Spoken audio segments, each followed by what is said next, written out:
என் பேர் மகேந்திரன். நான் இங்கே நக்கம்பாடியிலேருந்து வந்திருக்கேன். ஆக்சுவலாக எனக்கு நான் சாதாரண இந்த உலகத்தில் பிறந்த ஒரு மனிதனை கேட்குறேன்.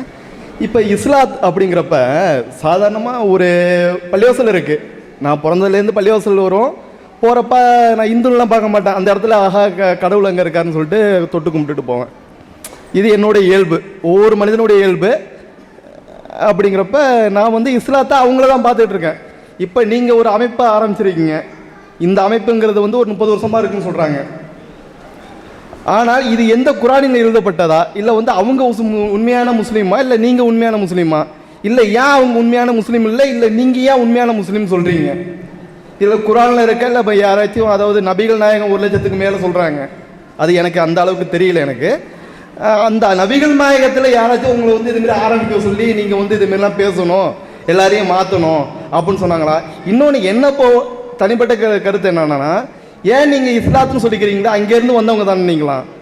இப்போலாம் மாறி தானே இந்த அமைப்பில் இருக்கீங்க. ஏன் அந்த அமைப்பிலேயே நீங்கள் போய் இது மாதிரியான ஒரு சில யோசனைகளை சொல்லி அவங்கள நீங்கள் மாற்றக்கூடாது? ஒரு குட்டையில் மாசம் அடைஞ்சிருக்குன்னா அந்த குட்டையில் போய் தானே நீங்கள் மாசம் எடுக்க முடியும். நீங்கள் தனியாக ஒரு இடத்துல மண்ணை வெட்டி அங்கே தண்ணியை ஊற்றிக்கிட்டு இங்கே வாங்க இங்கே செய்யுங்கன்னா அது எந்த அளவுக்கு நியாயமாகும்? எந்த அளவுக்கு அவங்க மாறுவாங்க? நீங்கள் எந்த அளவுக்கு மாறுவாங்கன்னு நீங்கள் நினைக்கிறீங்க? அவங்க என்ன சொல்லணும்னு நினைக்கிறீங்க? நீங்கள் எப்படி இஸ்லாம் சொல்லிக்கிறீங்க? சகோதரன் நக்கம்பாடி மகேந்திரன் அவங்க கேட்குற கேள்வி பலருக்கும் விளங்கி இருக்காது. அவர் இஸ்லாமிய அமைப்புகளோடும் அது சம்பந்தமான முஸ்லீம்களோடும் பழக்கத்தில் இருக்கிறவர். அதனால் உள்ளேருந்து கேட்குறாரு. மற்றவங்களுக்கு விளங்கி இருக்க வாய்ப்பு இல்லை. என்ன பிரச்சனைன்னு கேட்டால், நாங்கள் தமிழ்நாடு தௌஹீத் ஜமாத்துன்னு அமைப்புடைய பேர். ஒரு 30-35 ஆண்டுகளாக நாங்கள் ஒரு கொள்கை பிரச்சாரத்தை தமிழகத்தில் கொண்டு போய்கிட்டு இருக்கிறோம். என்ன கொள்கை பிரச்சாரம் அப்படின்னு கேட்டால், குர்ஆன் என்பது இறைவனுடைய வேதம். ஒரு முஸ்லீம் என்றால் இறைவன் அவன் வேதத்தில் என்ன சொல்லி இருக்கிறானோ அதன்படி செயல்படுகிறவனே முஸ்லீம். நபிகள் நாயகம் இறைவனுடைய தூதர். அவர்கள் எப்படி வாழ வேண்டும் என்று சொன்னார்களோ அப்படி வாழ்கிறவனுக்கு பேர் முஸ்லீம். இஸ்லாம் என்று நீங்கள் ஒரு வேலையை செய்வதாக இருந்தால் குர்ஆனிலும் நபிமொழிகளிலும் இடம்பெற்றிருப்பதை செயல்படுத்துங்கள். உங்கள் பெற்றோர்கள் சொன்னது, உங்கள் முன்னோர்கள் சொன்னது, உங்களுக்கு விருப்பமானது என்று எதையும் இஸ்லாத்திற்குள்ளே உழைத்து விடாதீர்கள். இது எங்களுடைய பிரச்சாரம். இப்போ இதனால் இதைத்தான் அவர் வச்சு கேட்குறாரு. இது மாதிரி நாங்கள் ஒரு பாரம்பரியமாக முஸ்லீம் சமூகத்தில் இருந்துக்கிட்டு இருந்த நாங்கள் திடீர்னு ஒரு அமைப்பை உண்டாக்கி இந்த கொள்கையை நாங்கள் பிரச்சாரம் பண்ணிக்கிட்டு இருக்கிறோம். பிரச்சாரம் பண்ணும் பொழுது காலகாலமாக சில வேலைகளை செஞ்சுட்டு வர்றாங்க பார்த்தீங்களா, அவங்களுக்கு எங்களுக்கும் இடையில ஒரு கருத்து முரண்பாடு உண்டாகுது. உதாரணமாக ஒருத்தர் திருமணம் பண்ணுறாரு. திருமணம் பண்ணும்பொழுது வரதட்சணை வாங்கி திருமணம் செய்வது சமூகத்தில் பரவலாக இருக்கிறது. பெண் வீட்டார் இடத்துல நகை கேட்கறது, பணம் கேட்கறது, காரு கேட்கறது, வேற பொருட்கள் கேட்கறது பழக்கத்தில் இருக்கிறது. நாங்கள் என்ன சொல்கிறோம்? குர்ஆனில் இறைவன் ஆண் தான் பெண்ணுக்கு கொடுக்க வேண்டும் என்று சொல்லியிருக்கிறான். பெண்ணிடத்தில் வாங்குவது நியாயம் இல்லை, எனவே வரதட்சணை வாங்காதீர்கள். இப்போ வாங்கிக்கிட்டு இருக்கிறவங்களுக்கு எங்களுக்கு சண்டை. ஆம்பளை பிள்ளையை பெற்று வச்சிருக்கிறவங்களுக்கு பிடிக்க மாட்டேங்குது. என்னடா இது, நம்ம பிள்ளைய வச்சு ஒரு 5 லட்ச ரூபா வாங்கிடலாம், 10 லட்ச ரூபா வாங்கிடலாம்னு பார்த்தோம். இவனுக்கு வாங்க விட மாட்டானோ போல இருக்க. 2 பேருக்கும் இடையில சண்டை வந்துடுது. குர்ஆனில் இறைவனிடம் மட்டுமே நீங்கள் பிரார்த்திக்க வேண்டும் அப்படின்னு சொல்லப்பட்டிருக்கிறது. முஸ்லீம்கள் என்ன பண்றாங்க? இறந்தவர்களை அடக்கம் செய்துவிட்டு அங்க போய் நின்றுக்கிட்டு, பெரியாரே நீங்க தான் எங்களுக்கு பிள்ளைய தரணும்னு தர்காக்கல்ல போய் பிரார்த்தனை பண்றாங்க. தர்கானா என்ன? அது ஒரு அடக்க ஸ்தலம், அவ்வளவுதான். அங்க கடவுள்லாம் இல்லை, ஒரு செத்து போன மனுஷன் அடக்கம் பண்ணி வச்சிருக்காங்க. அவர்கிட்ட போய் கேட்கறாங்க. நாங்க என்ன கேட்கிறோம்? செத்து போனவர்கிட்ட பேசினீங்கப்பா, அவர் காது கேட்குமா? அடக்கம் பண்ணவர் விடுங்க, செத்து போய் ஒரு பாடி உடம்பு மேலே இருக்கு, ஒரு கட்டில் மேலே வச்சிருக்கிறோம், இன்னும் அடக்கம் பண்ணலை. அந்த பாடி இடத்துல போய் யாராவது பேசுவாங்களா? பேசினா என்ன சொல்லுவோம்? மகங்கார வெளிநாட்டிலேருந்து வந்துட்டான், 2 நாளாக பாடியை வச்சுருக்கோம். வந்தவன் நேரம் அப்பாவை கட்டி பிடிச்சிக்கிட்டு எப்பா போயிட்டியப்பான்னு ஆடுவான். அழுதுகிட்டே இருந்தவன் அந்த 15 லட்ச ரூபாயை யார்கிட்ட கொடுத்தேன்னு சொல்லுப்பாங்கிறான். பக்கத்தில் இருக்கிற நாம என்ன நினைப்போம்? அப்பா இறந்த துக்கத்தில் பையன் எப்படி ஆயிட்டான் பாரு, பைத்தியம் முடிச்சிருச்சு, அப்படி தானே நினைப்போம். ஏன் கேட்டால் அவர் சொல்ல போறாரா? அல்லது அவருக்கு காது தான் கேட்க போதா? ஏன்னா செத்த பணத்திட்ட போய் பேசிக்கிட்டு இருக்கே நம்ம கேட்போம்ல. ஒரு உடம்பு இருக்குது, அந்த உடம்புல காது இருக்குது, அந்த காதுக்கு பக்கத்தில் போய் பேசினா கூட கேட்காதுன்னு புரிஞ்சு வச்சிருக்கோம். 500 வருஷத்துக்கு முன்னாடி ஒருத்தர் செத்து போனாராம், அவரை இந்த இடத்துல அடக்கம் பண்ணி வச்சிருக்காங்களாம். அவர்கிட்ட போய் நின்றுக்கிட்டு பேசினா அவர் கேட்கும்னா எப்படி? அறிவார்ந்த விஷயமா? இறைவன்கிட்ட கேளுங்க. இப்போ என்ன சண்டை வந்துடுது? நான் செய்யறது தப்புன்னு நீ சொல்வியா? தப்புன்னு தானே சொல்லணும். ஒரு சண்டை பிரச்சனை வந்துடுது. இதுல நாங்களும் இஸ்லாத்திற்கு எதிராக செயல்பட்டு கொண்டிருக்கிற முஸ்லீம்களும் ரெண்டு பிரிவினராக தமிழகத்திலே நாங்கள் இருந்து கொண்டிருக்கிறோம். அதைத்தான் கேட்கிறாரு, நீங்க பிரிஞ்சு வந்து சொல்றிய, அவங்கள்ட்டே சொல்ல வேண்டியதானே, அவங்கள்ட்ட தான் சொல்றோம். நாங்க பிரிஞ்சு வந்தாலும் என்ன, பிரிஞ்சு எங்க போயிட்டோம், லண்டனுக்கா போயிட்டோம். நாங்க எந்த ஊர்ல பிறந்தோமோ அந்த ஊர்ல தான் இருக்கோம். சங்கரமந்தல்ல இருக்கிறோம். சங்கரமந்தல்ல உள்ள முஸ்லீம்கள் தப்பு பண்றாங்களா, சங்கரமந்தல்ல தானே பேசுறோம், அங்கே தானே கூட்டம் போடுறோம், எல்லா மக்களையும் தானே கூப்பிடுறோம், வா எல்லாருக்கும் தான் விளக்கம் கொடுக்குறோம். நாங்கள் என்ன தனிச்சு போய் நின்றுக்கிட்டு அப்படிலாம் ஒன்றும் நாங்கள் பிரிஞ்சுலாம் போயிடல. அதே ஊரில் இருக்கிறோம், அதே கொள்கையை சொல்கிறோம், அங்கிருந்து வெண்டெடுக்கிறோம். நீங்கள் என்ன கேட்குறீங்க, இப்படி பிரிஞ்சு போய் சொன்னால் மக்கள் வந்துடுவாங்க நீங்கள் நினைக்கிறீங்களா? வந்துட்டாங்கல்ல, என்ன நினப்பு இருக்குது? 30 வருஷத்துக்கு முன்னாடி மொத்த தமிழ்நாட்டில் 30 பேர் கூட கிடையாது இந்த கொள்கைக்கு. எல்லாரும் தர்காவுக்கு போனார்கள், எல்லோரும் வரதட்சணை வாங்கினார்கள், எல்லோரும் பில்லு சூனியம் தகடு தாயத்தண்டு மூட நம்பிக்கையில் மூழ்கி கிடந்தார்கள். எல்லாரும் இஸ்லாத்திற்கு எதிரான வேலையை முஸ்லீம் என்ற பெயரால் செய்து கொண்டிருந்தார்கள். இன்னைக்கு எங்களுடைய அமைப்பில் பல லட்சக்கணக்கான பேர் இருக்கிறாங்களே, அங்கிருந்து வந்தவங்க தானே எல்லாருமே. நாங்கள் வெளிநாட்டில் கூட்டிகிட்டு வந்திருக்கிறோம். எல்லாம் இங்கே இருக்கிற ஆட்கள்லாம், இங்கே உட்கார்ந்துருக்கிற முஸ்லீம்களே பெரும்பாலானவங்க அங்கிருந்து இங்கே வந்தவங்க தான். அவங்க என்ன, நானே வந்தவங்க தானே. நான் இந்த இன்னைக்கு பேசிக்கிட்டு இருக்கிறோம்னா இந்த அமைப்பை தோற்றுவிச்சவர் பேசினாரு, நான் உட்காந்து கேட்டேன், கரெக்டாக தானே பேசுகிறாரு, இறைவன் சொன்னபடி நடன்னு சொல்கிறாரு, கரெக்டு தானே. எங்கள் அப்பா தப்பு செஞ்சிடலாம், எங்கள் தாத்தா தப்பு பண்ணிடலாம், ஆனால் இறைவன் தப்பு பண்ண மாட்டானே. இறைவன் சொல்கிறத கேட்ப வந்துட்டேன். நான் வந்த மாதிரி நீங்கள் வந்த மாதிரி லட்சம் பேர் வந்துக்கிட்டு இருக்கிறாங்க.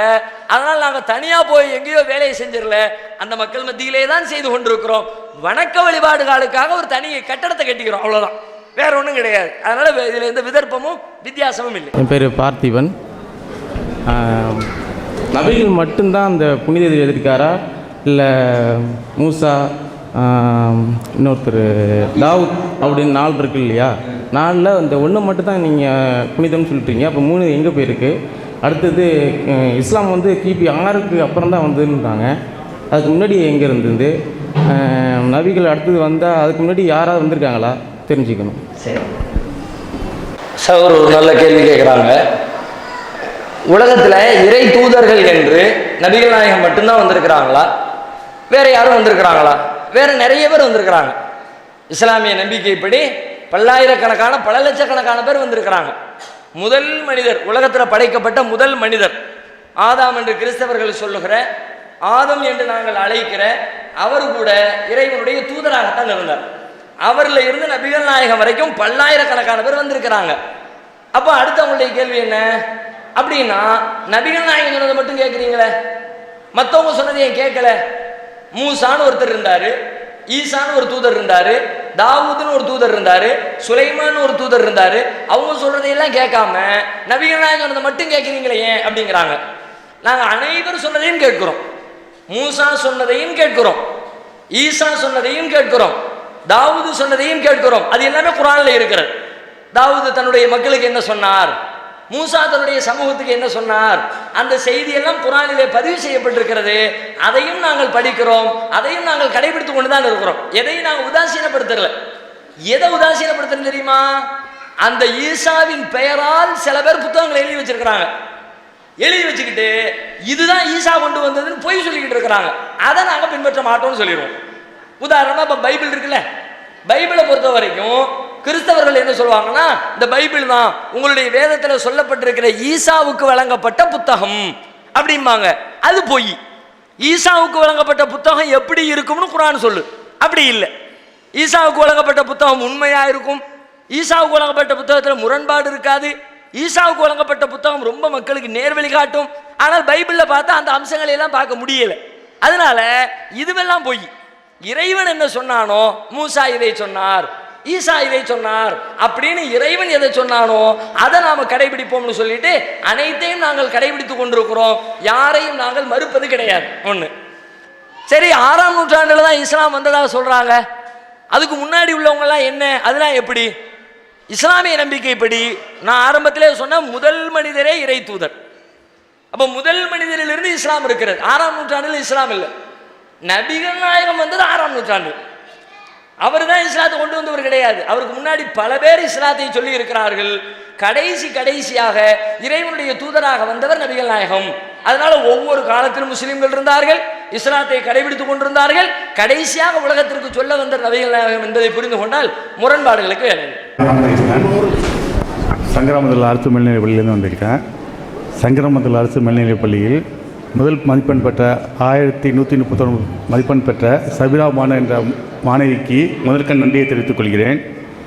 என்னுடைய கேள்வி, இதேமாரி பொது நிகழ்ச்சிகளுக்கு இந்துக்களாகிய அனைவரும் நாங்கள் வந்து கொண்டிருக்கிறோம்.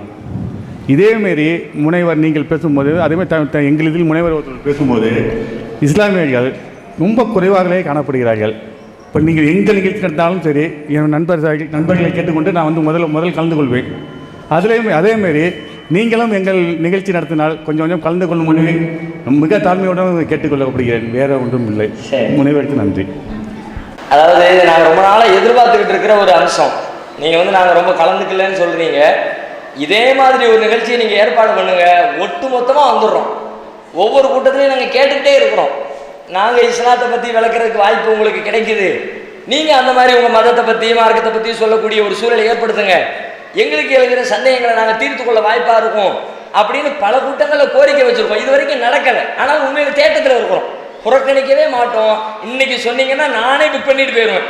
அந்த மாதிரி ஒரு நிகழ்ச்சியில் பங்கெடுப்பதற்கு பல வருட இயக்கம். ஏன்னா உங்கள் மதத்தை பற்றி எனக்கு சந்தேகம் இருக்குல்ல, எங்களுடைய மார்க்கத்தை பற்றி உங்களுடைய உள்ளத்தில் சந்தேகங்கள் இருப்பதை போல உங்கள் மார்க்கம் மதத்தை பற்றி என்னுடைய உள்ளத்தில் ஏராளமான கேள்விகள் இருக்கிறது.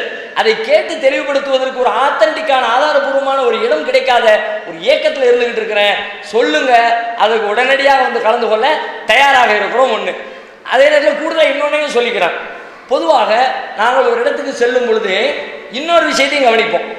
எந்த ஒரு கூட்டமாக இருந்தாலும் சபையாக இருந்தாலும் எங்கள் மார்க்கத்தில் சில வரைமுறைகள் சொல்லப்பட்டிருக்கு. இறைவனுடைய வசனங்கள் கேலி செய்கிற மாதிரியோ அல்லது இறை வணக்கத்தை வேறு யாருக்கும் செய்வதை போலோ இறை மார்க்கத்திற்கு எதிரான காரியங்களோ அரங்கேறினால் அந்த சபையில் நாங்கள் பங்கேற்க மாட்டோம். ஏன்னா கடவுள் நம்பிக்கை பிரதானம்னு நினைக்கிறோம். ஒரு காரியத்தை செய்யக்கூடாதுன்னு கடவுள் சொல்லும் பொழுது அதை நீ செய்யணும்னு ஒரு இடத்துல செஞ்சாங்கன்னா இருக்க மாட்டோம். உதாரணத்துக்கு சொல்றதா இருந்தா, இப்போ எங்கள் அமைப்பில் ஒருத்தர் இருக்கிறாரு, அவருடைய அண்ணனுக்கு கல்யாணம்னு வச்சுக்குவோம். சொந்த அண்ணனுக்கு கூட பிறந்த சகோதரிக்கோ சகோதரனுக்கோ திருமணத்தில் வரதட்சணை வாங்குறாங்க. சொந்த தம்பி கல்யாணத்துக்கு போக மாட்டார். ஏன் போக மாட்டாரு? குர்ஆன்ல இறைவனை படி சொல்றோம், வரதட்சணை வாங்காத, ஆணுதான் ஒரு பெண்ணுக்கு கொடுத்து முடிக்கணும் அப்படின்னு இறைவன் சொல்லும் பொழுது பெண்ணிடத்துல போய் காசு வாங்க முடியும்? அது வாங்கின அநியாயமாச்சே. ரெண்டு பேரும் குடும்ப பார்ட்னரா போட்டு ஒரு குடும்பத்தை நடத்த போறிய, இதுல அவன் மட்டும் உங்களுக்கு ₹1,00,000 கொடுக்கணும், நகை கொடுக்கணும், பணம் கொடுக்கணும்னா நீங்க ஒன்றும் கொடுக்க மாட்டீங்களா? அவன் எவ்வளவு தியாகம் பண்றா, உங்க பிள்ளைய வளர்த்து ஆளாக்குறா, கருவுல சுமக்கிறா, தான் பெத்த தாய் தந்தையுடைய வீட்டை விட்டு உங்க வீட்டில் குடியேறா, உங்களுக்கு அடிமை சேவகம் செஞ்சுக்கிட்டு இருக்கிறா, எல்லா வகையிலையும் உங்களுடைய நல்லது கெட்டதுகளில் பங்கெடுக்கிறா. அவளை கல்யாணம் முடிக்கிறதுக்கு எதுக்கு காசு? அப்படி கேட்டா அது மார்க்கத்துக்கு விரோதம். அந்த இடத்துக்கு வரமாட்டோம். சொந்த அண்ணன் தம்பி கல்யாணமா இருந்தா கூட மார்க்கத்துக்கு முரணானது நடந்தா வரமாட்டோம்னா எங்களை கூட்டி வைக்கிற சபையில் நீங்க அதையும் கவனிங்க. அல்லது எல்லாம் முடிஞ்ச பிறகு வருவோம், எல்லாம் முடிஞ்சு காலி ஆயிடுச்சு, இப்போ ஒண்ணுமே இல்லையா, அப்போ பங்கெடுப்போம். அதையும் கவனத்தில் கொண்டு எங்களை நீங்கள் அழைத்தால் வருவோம். இப்போ நீங்க வர்றீங்க, உங்களுக்கு தகுந்த மாதிரி தான் நாங்கள் இந்த சபையை நடத்துவோம். இப்போ உதாரணமாக உணவு ஏற்பாடு பண்ணியிருக்கிறோம். உணவு பெரும்பாலும் எல்லா மக்களுமே இப்போ நான்வெஜ் சாப்பிடக்கூடிய மக்கள் தான். இந்துக்களில் சில மக்கள் சாப்பிட மாட்டாங்க. நாங்கள் வெஜிடேரியன். உங்களை அழைக்கும் போது எங்களுடைய விருந்து பட்டியல் போய் பாருங்க, வெஜிடேரியனுக்கு தனியாக பிரிவு வச்சுருப்போம். சில பேர் வருவாங்க, அவங்களுக்கு இது பிடிக்காது, அவங்களுக்கு அந்த மாதிரி ரெடி பண்ணிக்குவோம். அந்த மாதிரி தான் எங்களுடைய விருந்து ஏற்பாடுகள் எல்லாமே இருக்கும். அதை கவனத்தில் கொண்டு அழைத்தால் உடனடியாக பதில் தர தயாராக இருக்கிறோம் என்பதை தெரிவித்துக் கொள்கிறேன். என் பேர் சத்யராஜ். மாற்று மதத்திலேருந்து இப்போ மாற்று கட்சியிலேருந்து தங்களுடைய கட்சிக்கு இணையும் பொழுது அவங்களுக்கு கிடைக்கக்கூடிய நன்மைகள் மற்றும் நீங்கள் பயன்படுத்தி கொள்ளும் முறை, அது ஒரு கேள்வி.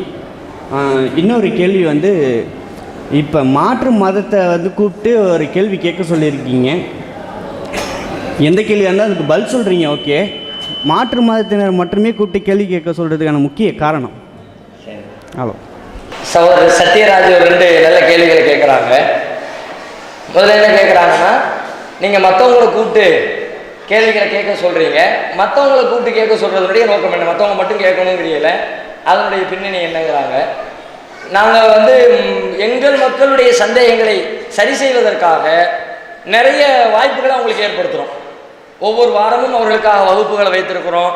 யார் வேணாலும் வாங்க, எல்லா கேள்விகளையும் கேளுங்கன்னு எங்கள் சமூகத்தில் இருக்கிற மக்களுக்கு நிறைய வாய்ப்புகள் இருக்கிறது. ஆனால் முஸ்லீம் அல்லாத மக்களுக்கு அது வாய்ப்பு கம்மி.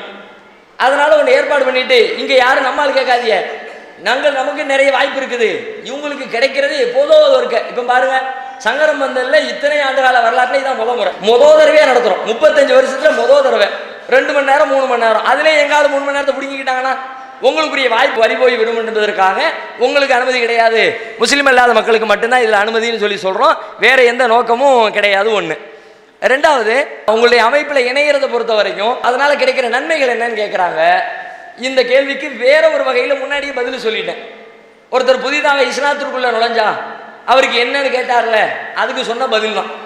எங்கள் அமைப்புக்குள்ள நுழைஞ்சா, இன்னைக்கு கரண்ட் சிச்சுவேஷன்ல சொல்றதா இருந்தா, அமைப்புக்குள்ள வந்ததுக்கு பிறகு அவருக்கு ஊரிலிருந்து விலக்கம் செய்யப்படலாம், அவருடைய பொருளாதாரத்திற்கு சிக்கல் வரலாம், அவரை குடும்பத்தார் விரட்டி விடலாம், இந்த மாதிரி பல்வேறு தொல்லைகளுக்கு அவர் ஆட்படுத்தப்படலாம். இதுதான் கரண்ட் சிச்சுவேஷன். இப்போ நாங்களும் அமைப்பு நடத்துவாங்க, ஒரு நிகழ்ச்சி நடத்துறாங்கன்னா முதல்ல நிர்வாகியா இருக்கிற நீங்க எவ்வளவு பணம் போடுறீங்கம்பாங்க. வெளியில இருந்து பணத்தை வசூல் பண்ணி ஆட்டை போடுறதுக்கெல்லாம் வேலை கிடையாது. முதல்ல இருக்கிறவர் பையில கையை விடுவோம், எவ்வளவு வச்சிருக்க, நீ எவ்வளவு போடுற, உன் வசதி தகுந்த மாதிரி நீ போடு. அது பத்தலையா பொதுமக்கள்கிட்ட போவோம். அப்ப இந்த மாதிரி எல்லா வகையிலையுமே உலகியல் ரீதியான சிரமங்கள் கஷ்டங்கள் இருக்கும். ஆனால் இறைவனிடத்திலே பெரிய நன்மைகள் இருக்கும். இறைவன் சொன்னபடி வாழ்ந்த திருப்தி கிடைக்கும், சமூகத்திற்கு தொண்டு செய்த அமைதி கிடைக்கும். இறைவன் சொன்னபடி நாம வாழ்க்கை ஒவ்வொரு கட்டத்திலையும் அமைத்துக் கொள்ளும் பொழுது நிம்மதியான, எவ்வளவு பிரச்சனைகள் இருந்தாலும் மனசு நிம்மதியா இருக்கும். டெய்லி 1000 பஞ்சாயத்தை பார்க்குறோம், ஆனால் நாங்கள் அழுகிறது கிடையாது, மூளையில் முடங்கிறது கிடையாது. எல்லாம் இறைவனுக்காக, எவ்வளோ பேர் வந்தாலும் நில்லு அப்படின்னு அப்படி நெஞ்சு நிமிர்த்தி நிற்கிறோம். அந்த மன வலிமை எங்களுக்கு கிடைக்கிறது. மரணத்துக்கு பிறகு கடவுளிடத்திலே வெற்றி இருக்கிறது என்ற நம்பிக்கை எங்களுக்கு இருக்கிறது. அதுதான் கிடைக்கும், வேற எந்த லாபத்தையும் எதிர்பார்க்க முடியாது. புதுசாக வர உறுப்பினரை நீங்கள் பயன்படுத்துகிற முறை சொல்லவே இல்லை. புதுசாக வர மாற்றுக் கட்சியிலேருந்து புதுசாக வர உறுப்பினர்களை நீங்கள் பயன்படுத்தி கொள்ளும் முறை என்ன எதிர்பார்க்குறீங்க? நீங்கள் அதை புதுசாக எதிர்பார்க்கறதுக்குன்னு கிடையாது, உங்களுடைய பொது கருத்து. கேள்வி எனக்கு கேட்குறேன். அதாவது நீங்கள் புதுசாக வராங்க, ஒரு உறுப்பினர் உங்களுக்கு உள்ளார ஜாயின் பண்ணுறாங்க. ஜாயின் பண்ணும்போது அவங்கள நீங்கள் பயன்படுத்திக்கிற முறை எந்த வகையில் பயன்படுத்திக்குவீங்க, அவங்கள எப்படி ட்ரீட் பண்ணுவீங்க அப்படின்றது. புதிதாக வரக்கூடிய ஒரு உறுப்பினரை சேர்ந்தா அவங்கள எப்படி பயன்படுத்துவீங்கன்னு கேட்குறாங்க. அமைப்பில் ஒருத்தரை சேர்க்கிறதா இருந்தால் உடனே நான் சேர்ந்துக்கிறேன்னா உடனே சேர்ந்துருங்கன்றது கிடையாது. அடிப்படையான ஒரு விதிமுறையை சொல்லுவோம். குர்ஆனில் இருப்பதும் நபிகள் நாயகம் காட்டி தந்த வழிமுறைகளும் தான் இஸ்லாம். அதை மட்டுமே கடைபிடிப்பே நீங்கள் நம்புங்க. அதுக்கு எதிராக வாழ்க்கையில் எந்த பிரச்சனை வந்தாலும் நான் செயல்பட மாட்டேன்னு உறுதியாக நில்லுங்க, இதை சொல்லி கொடுத்துருவோம். அதுக்கு பிறகு எங்களுடைய நிகழ்ச்சிகள், பேச்சுக்கள், நடவடிக்கைகள் எல்லாத்தையும் பக்கத்துல இருந்து பார்ப்பாங்க. பார்க்கும் பொழுது சின்ன சின்ன அளவில் அவங்கள பயன்படுத்துவோம். இப்போ நிகழ்ச்சி நடத்துகிறோமா, நிகழ்ச்சிக்கான ஏற்பாடுகளை செய்ய சொல்லுவோம். அவங்களுக்காக தனி அமர்வை உண்டாக்கி அவங்களை எப்படி என்னவெல்லாம் புரிந்து கொள்ளணும், புதுதாக வந்தவங்களுக்கு தெரியாது, அவங்களுக்கு தனியாக கிளாஸ் நடத்துவோம். நல்லொழுக்க பயிற்சி வகுப்புகள் என்ற பெயரால் வகுப்புகளை ஏற்பாடு செஞ்சு இதுதான் இஸ்லாம், நடைமுறையில் இருக்கிற தவறுகளை எல்லாம் சுட்டி காட்டுவோம். இறைவனை வழிபடுறதுனா பழக்கத்தில் சமூகத்தில் எப்படி வழிபடுறாங்க, நம்ம உண்மையிலே எப்படி வழிபடணும், நம்ம மனைவி மக்களோட எப்படி குடும்பம் நடத்தணும், நம்முடைய வியாபாரத்தை எப்படி அமைச்சுக்கணும், எந்த வியாபாரம் செய்யலாம், எந்த வியாபாரம் செய்யக்கூடாது, எல்லாத்த பற்றியும் அவங்களுக்கு சன்னஞ்சன்னமாக நாங்கள் விளக்குவோம். அதை அவங்க தெரிஞ்சு கொண்ட பிறகு அவங்க இந்த பணிகளை கையில் எடுத்து செய்ய ஆரம்பிச்சிருவாங்க. அவங்களே நிர்வாகியாக வருவாங்க, அவங்க நின்று இது மாதிரி நிகழ்ச்சிகளை கூட்டங்களை ஏற்பாடு பண்ணுவாங்க. மக்களுக்கு போய் நன்மை பிரச்சனை வந்துட்டு களத்துக்கு போவாங்க. ஒரு புயல் வெள்ளம் பாதிப்புன்னு வந்துட்டுனா மக்கள்கிட்ட துண்டு ஏந்தி வசூல் பண்ணிவிட்டு மக்களுக்கு தேவையான உணவு உடை தேவைகளை நிறைவேற்றுவாங்க. இப்படியான வேலைகளை இது எங்களுடைய பணி. இதுதான் உண்மையை சொல்லுவது, சமூகத்தில் ஏற்படுகிற பிரச்சனைகளுக்கு அவர்களுக்கு வழிகாட்டுவது. 2 அடிப்படையில் தான் வண்டி ஓடுது. இதை செய்வதற்கு அவர்களை நாங்கள் தயார்படுத்துவோம். இந்து மத திருமணத்திற்கு முஸ்லீம் வரக்கூடாதா? எங்க கோயிலுக்கும் முஸ்லீம் வரக்கூடாதா? வந்தா தப்பா? சகோதரி சசிலா 2 கேள்விகளை கேட்குறாங்க. ரெண்டுமே கிட்டத்தட்ட ஒன்றோடு ஒன்று இணைந்த கேள்விகள் தான். இந்து மத திருமணத்துக்கு நீங்கள் வரமாட்டீங்களா, முஸ்லீம்கள் யாரும் வரக்கூடாதா, எங்களுடைய கோவில்களுக்கு வழிபாட்டு தலத்துக்கு நீங்கள் வரமாட்டீங்களான்னு கேட்குறாங்க. இதற்குரிய இலக்கணத்தை முதல்ல சொல்லிட்டேன். நாங்கள் ஒரு சபைக்கு போகிறதா இருந்தால் அது எங்களுடைய சொந்த சகோதரர்களுடைய திருமண சபையாக இருந்தாலும் இறைவனுடைய விதிமுறைகளுக்கு மாற்றமாக அங்கே ஒரு காரியம் நடக்கும் என்றால் அந்த காரியத்தில் நாங்கள் பங்கேற்க மாட்டோம். அது இந்துவா முஸ்லீமான்னு கிடையாது, முஸ்லீமாவே இருந்தாலும் அப்படி தான். எங்கள் அண்ணன் கல்யாணம்னா முஸ்லீம் கல்யாணமாக தானே இருக்கும். அவர் கல்யாணத்துக்கே நான் போக மாட்டேன்னா என்ன அர்த்தம்? இந்து முஸ்லீம் என்ற பாகுபாடு இல்லை, அங்கே நடக்கிற காரியம் தான் பாகுபாடு. இந்த அனுமதிக்கப்பட்ட காரியத்தை செய்றீங்களா, தடுக்கப்பட்ட காரியத்தை செய்றீங்களா? இப்போ உங்கள் திருமணத்தில் இப்படி நடத்துறீங்க, பெண் வீட்டார் சார்பில் விருந்து போடுறீங்கன்னு வச்சுக்குவோம். மாப்பிள்ளை வீடு பெண் வீடு 2 பேர் இருந்தாலும் இப்போ சமூகத்தில் அப்படி தானே, பெண் வீட்டார்னா விருந்து கொடுப்பாங்க, விருந்து செலவையெல்லாம் அவங்க தான் ஏற்றுக்குவாங்க. இஸ்லாமிய திருமணப்படி ஆம்பளை தான் விருந்து செலவெல்லாம் ஏற்றுக்கணும், எல்லா செலவு ஆணுடைய தலையில தான், ஏன்னா சம்பாதிக்கிறவன் தானே, அப்போ இவன் தலையில தான் வைக்கணும், அப்படி தான் வச்சிருக்குது. நீங்கள் பெண் வீட்டார் சார்பில் விருந்து போட்டிங்கன்னா நாங்கள் வந்து சாப்பிட மாட்டோம். இது அநியாயம். ஒரு ஆண்மை உள்ளவனாக இருந்து மனைவியை போய் பணத்தை அவளை மீட்டு எடுத்துட்டு வர வேண்டிய இடத்துல இருக்கிறவன் இவன் வெக்கங்கட்ட தரமா அங்கே போய் உட்காந்து நின்றுட்டு இருக்கிறான். இது நல்ல பழக்கம் இல்லை, இது இறைவனுடைய விதிக்கு மாற்றம். இந்த மாதிரி நிறைய விதிமுறைகள் எங்களுடைய மார்க்கத்தில் சொல்லப்பட்ட பல விதிமுறைகளை எங்கள் சமூக மக்கள் மீறுவதை போல உங்க பார்வையில் நீங்களும் அதை தான் செய்வீங்க. உங்களுக்கு அது விதிமீறல் கிடையாது, உங்களுடைய மார்க்கத்தில் உள்ளதாக இருக்கும், அனுமதிக்கப்பட்டது நீங்கள் செய்வீங்க. ஆனால் எங்களை பொறுத்த வரைக்கும் அது விதிமீறல் தானே. எங்கள் ஆட்களுக்கே போகாதவங்க அந்த விதிமீறலை செய்யக்கூடிய மற்றவங்களுக்கு போனோம்னா எங்கள் மக்கள் என்ன கேட்பாங்க? ஏப்போ உன் கூட பிறந்த அண்ணன் தம்பி அவனும் வரதட்சணை வாங்கினான், யாரோ ஒரு பிள்ளை உன் ஃப்ரெண்டு அங்கேயும் வரதட்சணை தான் கொடுத்தாங்க, அந்த கல்யாணத்தில் போய் தின்னுட்டு வந்து இந்த கல்யாணத்தில் தின்னா என்ன கேட்பான்? அப்போ எங்களால் பதில் சொல்ல முடியாது. ஒரு தார்மீக நெறிமுறை வேணும்னா அனைத்திற்கும் ஒரே விதமான பாலிசி இருக்கணும். இந்த மாதிரி விதிமீறல்கள் ஒன்றுமே இல்லாமல் ஒரு சடங்கு கிடையாது. இஸ்லாமிய திருமணத்தில் சடங்குக்கு வேலையே கிடையாது, சடங்கு சம்பிரதாயம்னு எதுவுமே கிடையாது. பெண்ணை பெற்றவர் வருவார், மாப்பிள்ளை வருவார், பெண்ணை பெற்றவரிடமிருந்து மகர் அப்படிங்கிற அந்த பணத்தை வாங்குவார். என் பெண்ணை கட்டிக்கிறதுக்கு நீ என்ன தர்ற அதை தருவார். அந்தாங்க 5 பவுன் நகை, 10 பவுன் நகை, 2 லட்ச ரூபா பணம் என்னமோ ஒன்றை கொடுப்பார். வாங்கிக்கிட்டு என் மகளை உனக்கு நான் திருமணம் செஞ்சு தர்றேன் ஏற்றுக்கிறியாம்பார். சபையோரெலாம் சாட்சியாக இருப்பாங்க, எல்லாம் ஏற்றுக்கிறேன்னு அவர் சொல்லுவார். முடிஞ்சு போச்சு திருமணம். இவ்வளோதான் இஸ்லாமிய திருமணம், இவ்வளோதான். எங்கள் பள்ளிவாசலுக்கு வாங்க, எங்களுடைய நிர்வாகத்தின் கீழ் இருக்கிற பள்ளிவாசலுக்கு. பள்ளினா நீங்கள் ஒட்டுமொத்த முஸ்லீம்களே எடுக்கக்கூடாது, அங்கே நிறைய சடங்கு பண்ணுவாங்க. உட்காந்துக்கிட்டு நீங்கள் தெரியாத பாஷையில் என்னெல்லாமோ ஓதுவாங்க, அரபி மொழியில் உட்காந்து தலையை துண்டை போட்டுக்கிட்டு ஆமீன் ஆமீன்னு கிடப்பாங்க. அதுவெல்லாம் இஸ்லாத்தில் உள்ளது இல்லை, இவ்வளவுதான் இஸ்லாம். அவள் உடனே மாப்பிள்ளை என்ன பண்ணுவார்? கல்யாணம் முடிஞ்ச உடனே அந்த திருமணத்துடைய சந்தோஷத்தை கொண்டாடுறதுக்காக வந்திருக்கிறவங்களுக்கு ஏதோ ஒரு விருந்து கொடுப்பார். விருந்துனா அது ஆடு மாடு அறுத்து அதுதான் விருந்துன்னு இல்லை, ஒரு பேரிச்சம்பழம் கொடுத்தாலும் விருந்து தான், ஒரு டீ கொடுத்தாலும் விருந்து தான். அவர் மனம் வந்து எதை தர்றாரோ, அவருடைய கெப்பாசிட்டிக்கு தகுந்த மாதிரி என்னத்தை தர்றாரோ அதை சந்தோஷமாக வாங்கி சாப்பிட்டுட்டு இறைவன் உங்களை சந்தோஷமாக வச்சுக்கட்டும்னு கடவுள்கிட்ட பிரார்த்தனை பண்ணிட்டு எந்திரிச்சு வந்துடும். ஒன்றுமே இல்லாமல் இப்படி நீங்கள் நடத்துங்க, நாங்கள் தாராளமாக வந்து கலந்துக்கிறோம். இது மாதிரி இருந்துச்சுன்னா நாங்கள் தார்மீக அடிப்படையில் வந்து பங்கெடுக்க மாட்டோம். நாங்கள்னு சொல்கிறது நான் பிரித்து சொல்கிறேன், ஒட்டுமொத்த முஸ்லீம்களையும் சொல்லலை. நிறைய முஸ்லீம்களும் கலந்துக்குவாங்க, அதே தப்பை செய்வாங்க பற்றியெல்லாம் தங்கள் வீட்டில் அவங்களுக்கு பிரச்சனை இருக்காது. இப்படித்தான் இருப்பேன் நெறிமுறையோடு வாழுகிற முஸ்லீம்கள் அந்த திருமணத்தில் பங்கெடுக்க மாட்டார்கள். இந்த சபை பிரச்சனை, இந்த இடத்தில் நான் வரமாட்டேன் அவ்வளோதானே தவிர ஒட்டுமொத்தமாக உங்களை நாங்கள் புறக்கணிச்சிட மாட்டோம். நீங்களும் எங்களுக்கு வேணும், உங்களுக்கு நாங்கள் வேணும் அப்படின்ற அந்நியோன்னியத்தை பாரம்பரியத்தை நாங்கள் பேணி காக்கக்கூடியவர்களாகத்தான் இருப்போம். ஒன்று, கோவில்களுக்கு வரக்கூடாதா அப்படின்னா கோவில்களில் என்ன நடக்கிறது என்பதை தெரிந்து கொள்ள வரலாம். நபிகள் நாயகம் காலத்தில் நபிகள் நாயகத்தினுடைய மனைவிமார்களே கோவிலுக்கு போனதாக வரலாறு சொல்கிறது. யமன் என்ற ஒரு தேசத்தில் இருந்தாங்க, அங்கே ஒரு கிறிஸ்தவத்தில் தேவாலயம் ஒன்று இருந்துச்சு. அந்த கிறிஸ்தவ தேவாலயத்திற்கு நபிகள் நாயகத்தினுடைய மனைவி போய் பார்த்து விட்டு நபிகள் நாயகத்திற்கு வந்து சொன்னார்கள், இப்படிலாம் கெட்டியிருக்கிறாங்க. அந்த வரலாறு எல்லாம் இருக்கிறது. ஒரு செய்தியை தெரிந்து கொள்வதற்காக போவது தப்பில்லை, வழிபடுவதற்காக போகக்கூடாது. ஏன்னா நான் உள்ளத்தில் என்ன சொல்கிறேன், வழிபடுவதற்குரியவன் இறைவன் அல்லாஹ் மட்டுமேனு சொல்லிட்டேன். இப்போ அங்கே வந்து நின்றுட்டு அங்குள்ள தெய்வம் ஒரு சிலையை பார்த்து உங்களையும் வழிபடுறோம்னு கையெடுத்து கும்பிட்டோம்னா அப்போ நான் பொய் சொல்கிறேன்னு அர்த்தம். நீ இது உண்மையா அது உண்மையா? ரெண்டும் உண்மைன்னு சொல்ல முடியாது, கிறுக்கன் தான் சொல்லுவோம். ஏன்னா இது வேற மாதிரி இருக்கு, அது வேற மாதிரி இருக்கு.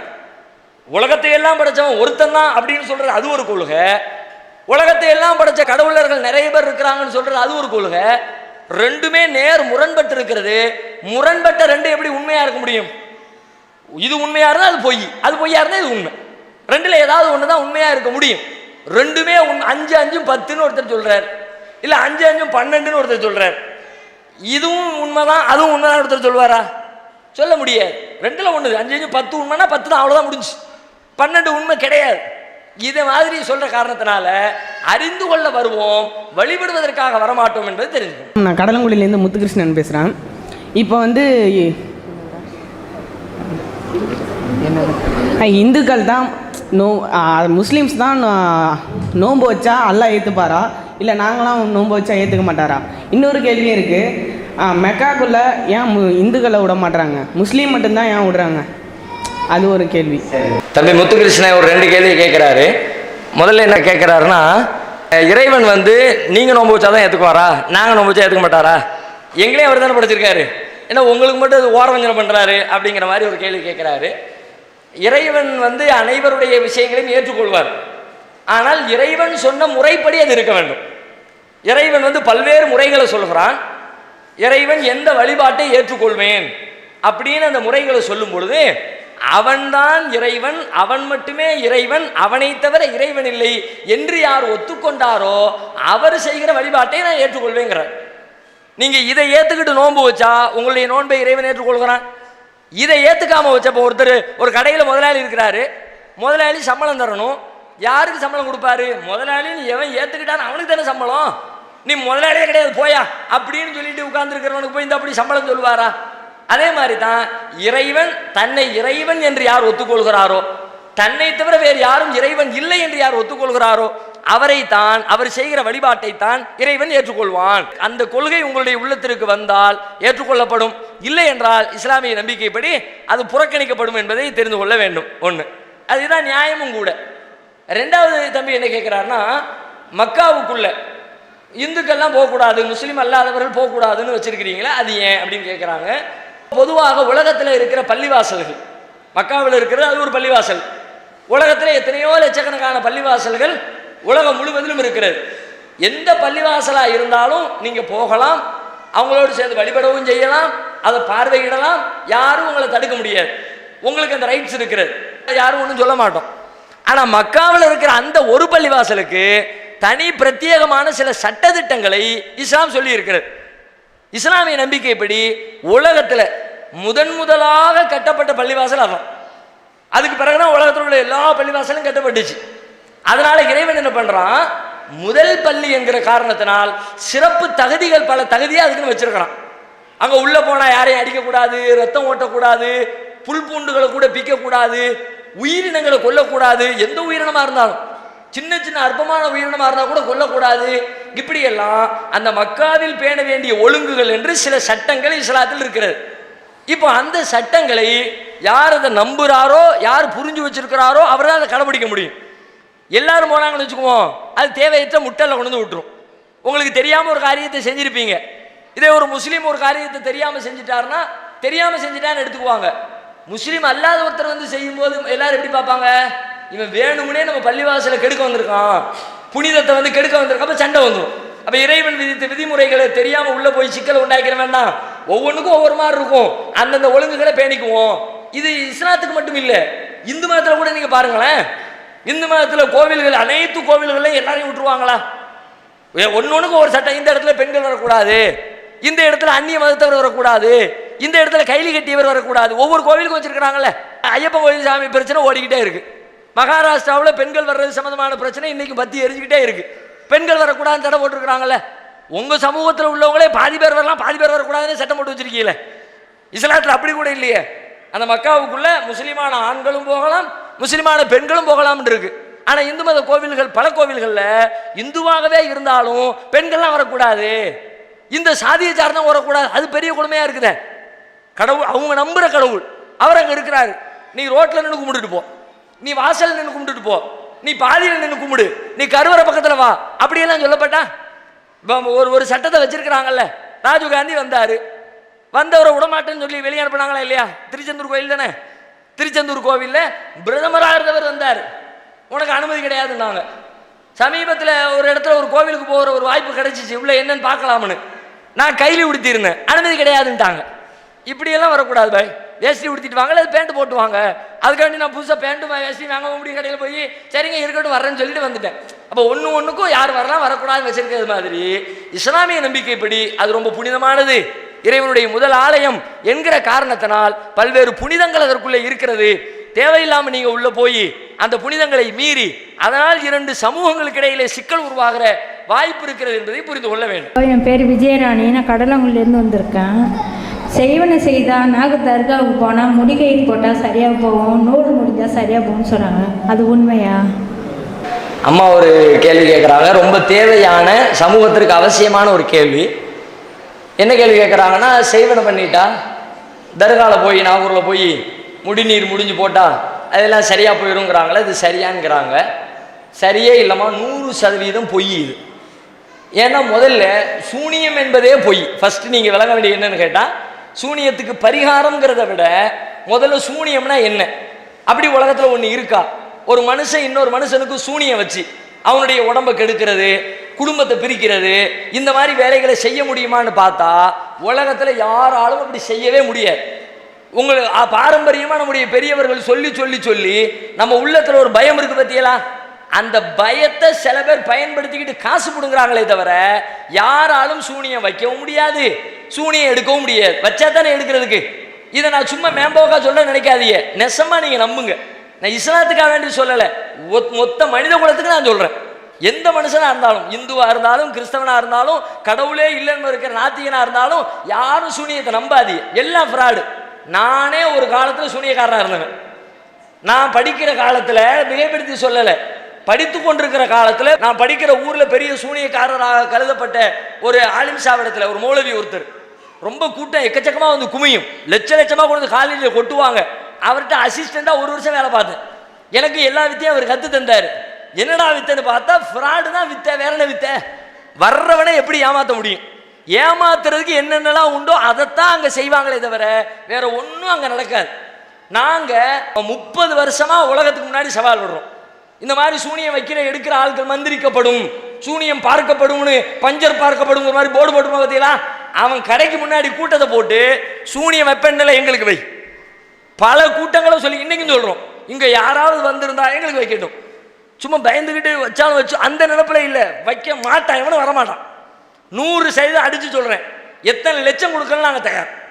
நாங்கள் அப்படியே அறிவித்தோம். கரெக்டாக 1 வருஷத்துக்கு முன்னாடி இதே மாதிரி ஒரு அறிவிப்பை வெளியிட்டோம். எங்களுடைய அமைப்புடைய முன்னாள் தலைவராக இருந்தவர் தன்னுடைய நோன்பு காலத்தில் செய்யக்கூடிய இரவு நேர உரையில் சவாலை விட்டார். 50 லட்சம் தர்றேன், சூனியம் வச்சா உனக்கு 5000 10,000 தானே கொடுப்பாங்க, அந்த காசுக்கு தானே நீ சூனியம் வைக்கிற, எனக்கு சூனியம் வச்சா வைக்கிறவனுக்கு 50 லட்சம்னார். தமிழ்நாடு முழுக்க போஸ்டர் அடிச்சு ஒட்டணும், யார் வேணாலும் வா, நீ என்ன கேட்குறியோ தர்றோம். பனியன் கேட்பான் சில பேர், நாங்கள் தர்றோம். சில பேர் முடி கேட்பான், தர்றோம், பிரச்சனை இல்லை, மொட்டை அடிச்சு மொத்த முடியும் தந்துடுறப்பா, வச்சுக்கப்பா. சில பேர் மிரட்டுறதுக்காக காலடி மண் வேணும், மண்ணு தான் அது, ஒன்றும் பண்ண முடியாது. மண்ணை வச்சு மண்ணை கொடுத்து போடு, மிதின்னு மிதிக்கிறேன், காலடி மண்ணி 1 லாரி மண்ணை எடுத்துட்டு போ வை எங்களுக்கு. கடைசியில் ஒரே ஒரு ஆள் வந்தார், திருச்சியில இருந்து மணிகண்டன்னு சொல்லிட்டு, வரும்போதே பில்டப்பு. நான் யார் தெரியுமா? அகோரி அப்படின்னாரு. அகோரினா யாரு? பிணந்திங்கிறவன் அர்த்தமா. அவர் ஸ்டைலு, அவருடைய கெட்டப்பு, அவர் போட்டு வந்து அந்த மேல் பூச்சி அதெல்லாம் பார்த்தாலே கொஞ்சம் அதுதான் அகோரி, பிணத்தை மனுஷக்கரியை திங்கிறவன் அப்படின்னு வந்து உட்காந்து நான் வைக்கிறேன். 2 மண்டலம் 48 நாள் ஒரு மண்டலம், அதுக்குள்ள உங்களுக்கு சூனியம் வச்சு முடக்கி காட்டுறான் இல்லையா பாருங்க. சரிப்பா உனக்கு என்ன வேணும் அப்படின்னாரு. உங்களுடைய சிறுநீர் வேணும்னா ஒன்றும் பிரச்சனை இல்லை, லிட்டரா வீணா போய்கிட்டு இருக்குது, இப்பமாவது நீ வந்து கேட்டிய புடி அப்படி அந்த பக்கம் திரும்பி உட்காந்து அப்படியே பிடிச்சி கொடுத்தாரு. மண்டலம் முடிஞ்ச உடனே சென்னையில் பொதுக்கூட்டம் நடத்தணும். பொதுக்கூட்டத்தில் வந்து நின்று பேசினார். நல்லா இருக்கும் பார்த்துக்குங்க. ஒரு வயலும் ஒரு சூனியமே நான் அட்டாக் பண்ணல, சூனியம்ங்கிறது கிடையாது. அதைத்தான் இத்தனை வருஷமா சொல்றோம், ஏதோ இப்பதான் சொல்றோம் நினைச்சுக்காதீங்க. இதை நிரூபிப்பதற்கு கிடைத்திருக்கிற வாய்ப்புன்னு சொன்னோம். ஏன் மொத்த தமிழ்நாட்டில் ஆளே இல்லையா? ஊருக்கு ஊர் போர்டு போட்டு வச்சிருக்கிறவன் காசுக்காக வேண்டி வரலாம்ல, ஏன் வரல? வந்தா அவனுடைய குட்டு வெளிப்பட்டுரும். நீங்க நாளைக்கு போக மாட்டீங்கல்ல, மாமியாக்கு வை, மருமகளுக்கு வை, ஒரு வயலும் போக மாட்டாம்ல. எல்லா பிராடு. சும்மா நாங்கள் அதை செய்யும் பொழுது நீங்க வருவீங்க, பேரை கேட்பாரு.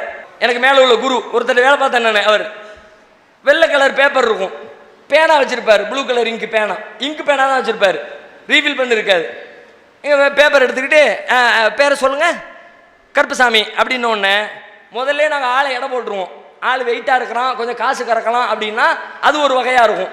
ஆளை பார்த்தா ஒன்றும் தேராது போல இருக்கு அப்படின்னா அது ஒரு வகையாக இருக்கும். பேப்பரை எடுத்து ஒன்றும் தேராதா கருப்பசாமின்னு பேரை எழுதுவோம். கருப்பசாமியே பேப்பரில் தெரியும், அதே மாதிரி இருக்கும். இல்லைப்பா ஒன்றும் பிரச்சனை இல்லை, ஒரு 2 கோழியும் ஒரு தேங்காய் மட்டும் வாங்கி கொடுத்துட்டு ஒரு சின்ன சிக்கல் இருக்கு, மட்டும் சரி பண்ணி விட்டுறேன் அப்படின்ட்டு ஆள் அனுப்பி விட்டுருவோம். ஆள் கொஞ்சம் பெரிய பார்ட்டியாக இருக்குது, மேட்ரும் பயங்கரமாக இருக்குது அப்படின்னா நகைகள்லாம் போட்டு வருவான்ல கழுத்தில் கையில், அதெல்லாம் பார்த்த உடனே அதே பேனாவை எடுப்பார், இதே பேப்பர் எடுப்பார், எழுதுவார். பேர் என்னங்க? முத்துசாமியா? சாமி எழுதும்போது ப்ளூ கலர் மைய வச்சு எழுதுவார், அப்படி ரெட்டாக மாறும், சிவப்பு கலரில் மாறும். அவன் பார்த்துக்கிட்டே இருப்பான், அவன் கண்ணுக்கு தெரியற மாதிரி இப்படி எழுதுவோம். முன்னாடி அவனை உட்கார வச்சுக்கிட்டு முன்னாடி இருந்தால் இப்படி தானே எழுதணும், இப்படி எழுத மாட்டோம், இப்படி எழுதுவோம். எழுதிக்கிட்டே இருக்காரு, ரத்தமாக மாறிக்கிட்டே இருக்கு. வந்தவன் 90% காலி. நீங்கள் என்ன சொல்றீங்களோ நான் கேட்கன்றோம். பார்த்தியான்னா போதும், வேற ஒன்றும் பேச வேண்டாம். நினச்ச சரியா போச்சு, அதுதான் எல்லாம் கரெக்டாக ஐயா கண்டுபிடிச்சிட்டாரு அப்படிமா. உடனே 50,000 ரூபா கல்லா கட்டு அப்படிங்க வேண்டியது, அதை செய்ய இதை செய்யணும், ஆளை அனுப்பி விட்டுற வேண்டியது. என்னடா பிரச்சனைன்னு பார்த்தா ஒன்றும் கிடையாது. முத நாள் நைட்டு இந்த வெள்ளை பேப்பரை என்ன பண்ணுவோம்னா, துத்தநாகம் இருக்கு பார்த்தீங்களா, பசை காய்ச்சலுக்கு பயன்படுத்துவாங்க துத்தநாகம். துத்தநாகத்தை தண்ணியில் கரைச்சி அந்த தண்ணியை எடுத்து பேப்பரில் தேய்ச்சி வச்சுருவோம். ஒன்றும் தெரியாது. பேப்பர் காஞ்சிருச்சுன்னா வெள்ளை பேப்பர், வெள்ளை பேப்பரில் ப்ளூ கலர் மைய வச்சு எழுதுனா முடிஞ்சு போச்சு, சோப்பாயிரும். பச்சை கலர் வெத்தலையும் கருப்பு கலர் பாக்கையும் போட்டு சுண்ணாம்பை தடவணும்னு சோப்பாவதுல நாக்கு. அந்த ட்ரிக்ஸ் தான். இவன் என்ன நினச்சிக்கிட்டான், சூனியை வச்சுட்டான், இவனும் மாட்டிக்கிட்டான், பிரச்சனை ஐயா தீர்த்துருவாரு, எங்களுக்கு கல்லா நிறைஞ்சிரும், அவ்வளோதான். இப்படித்தான் உங்கள் அறியாமையை பயன்படுத்தி ஏமாற்றமே தவிர வேற ஒன்றும் கிடையாது. எலுமிச்சம்பழத்தை அறுத்த உடனே ரத்தம் வருதுமா. எலுமிச்சம்பழத்தை அறுத்த உடனே நீங்கள் ஒரு எலுமிச்சம்பழத்தை கொடுத்து அறுக்க சொல்லுங்க. பேப்பரில் எழுதணும்னு ரத்தம் வரும் தெரியுமா? நீங்கள் கைவசம் ஒரு பேப்பரை வச்சுக்கோங்க, ஐயா இந்த பேப்பரில் எழுதுங்கன்னுங்க, குட்டு வெளிப்பட்டுக்கணும். அதெல்லாம் கிடையாது. எந்த பேப்பர், எந்த பேப்பரில் எழுதுனா என்னையா ரத்தமாகவும் ஆக வேண்டியதானே, ஆகாது. அப்போ இந்த மாதிரி ஏமாற்றுகிறார்கள். எங்கேயும் இதுக்காக வேண்டி போகாதீங்க, யாரும் வைக்க முடியாது. ஒரு மனிதனுக்கு கேடு செய்ய வேண்டும் என்றால், ஒரு மனிதனுடைய உடல் உறுப்பை சிதைக்க வேண்டும் என்றால், ஒரு மனிதனுடைய வியாபாரத்தை கெடுக்க வேண்டும் என்றால், எங்கோ உட்கார்ந்துக்கிட்டு ஆர்டர் பண்ணி கெடுக்கிறதா இருந்தா அந்த ஆற்றல் கடவுளுக்கு மட்டும்தான் இருக்கு. இங்க இவர் என்ன பண்ணுவாராம், ஒருத்தன் காலை முடக்கிறதுக்கு மெழுகுல பொம்மை செஞ்சு, மெழுகு பொம்மையை செஞ்சு மெழுகு காலில் ஊசியை வச்சு குத்துவாராம். சம்பந்தப்பட்டவன் கால் நொடிஞ்சிருமா. அது எப்படி நொடியும்? காலை நொடிக்கணும்னா விரவு கட்டை எடுத்து காலில் அடிக்கணும், அல்லது அருவாளை வச்சு வெட்டணும், அப்பதான் கால் நொடியும். இவர் மெழுகுல பொம்மையை செஞ்சு மெழுகு பொம்மையில குத்துனாருனா அதுல ஓட்ட விடும், அவ்வளவுதான். அது ஒன்றும் ஒரு மனுஷனுக்கு எந்த தாக்கத்தை ஏற்படுத்தாது. அதனால சூனியம் என்பது சுத்த பொய், யாரும் நம்பாதீங்க. நம்புறவன்ட்ட 4 கேள்வி கேளுங்க, அவ்வளவுதான், வீட்டை காலி பண்ணிட்டு போயிடுவான். இவன்ட்ட இருந்த வியாபாரம் பார்க்க முடியாது போல இருக்கு, வர்ற கஸ்டமரை கெடுத்து விட்டுருவான் அப்படின்னு கடையை காலி பண்ணிடுவாங்க. 100% பொய். அதுவே பொய் என்று ஆகிவிட்ட பிறகு அதை மறுப்பதற்கு இன்னொரு பொய் எதுக்கு? அதுவே ஆல்ரெடி பொய். பொய்யை சரி பண்ணுறதுக்கு இன்னொரு பொய். நாகூர் தர்காவுக்கு போகணுமா? தர்காவில் இருக்கிறவர் அவர் தன்னையே காப்பாற்றிக்க முடியல, செத்துட்டார்ல. கொஞ்சம் யோசிச்சு பாருங்க. நாகூர் தர்காவில் ஒருத்தர் அடக்கம் பண்ணி வச்சிருக்காங்கல்ல, பெரிய ஆற்றல் உடையவருங்கிறீல்ல.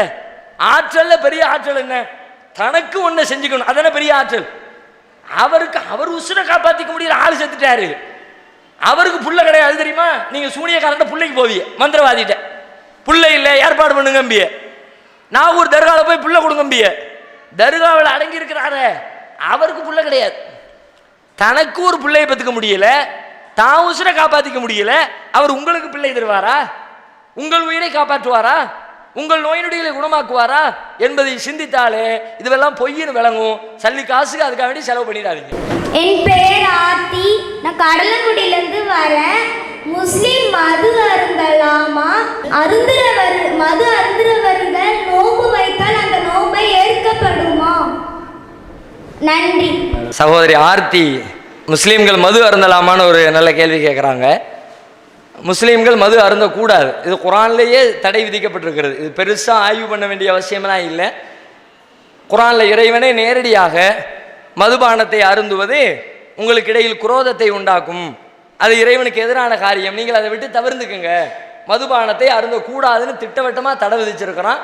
யார் அந்த தடைகளை மீறுறாங்களோ அவர்கள் இஸ்லாத்தினுடைய சட்டத்தை மீறியதாக அர்த்தம், இஸ்லாத்தினுடைய கடமைகளை மீறிட்டாங்க.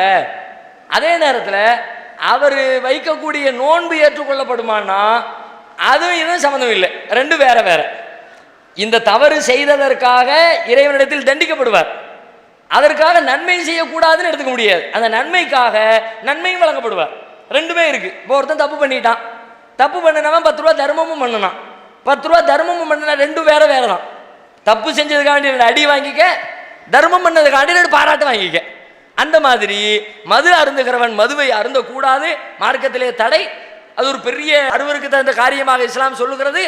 அவன் செய்யக்கூடிய வைக்கக்கூடிய நோன்பை பொறுத்தவரை இந்த மது அருந்துவது அதை பாதிக்க. போதையோட மதுவில் இருக்கக்கூடாது, அப்படி இருந்தால் ஏற்றுக்கொள்ளக்கூடாது. சரக்கு அடிச்சு போட்டு நோம்பில் இருக்காருன்னு வச்சுக்குவோம், பகல் நேரத்தில் பூரா, அப்போ அவர் ஏற்றுக்கொள்ளப்பட மாட்டார்.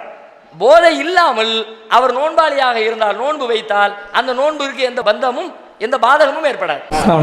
என்னிடத்துல என் ஃப்ரெண்டு மாற்று மத சகோதரர் கேட்ட கேள்வி, அல்லாஹ் வந்து அளவற்ற அருளாளன்னு சொல்லிட்டு சொல்கிறீங்க, ஆனால் வந்து மனிதர்கள் உலகத்தில் மக்களை படைக்கப்பட்ட அதிகமான மக்களை வந்து நரகத்துக்காக தான் படைச்சிருக்கேன்னு சொல்லிட்டு அல்லாஹ் சொல்கிறான்.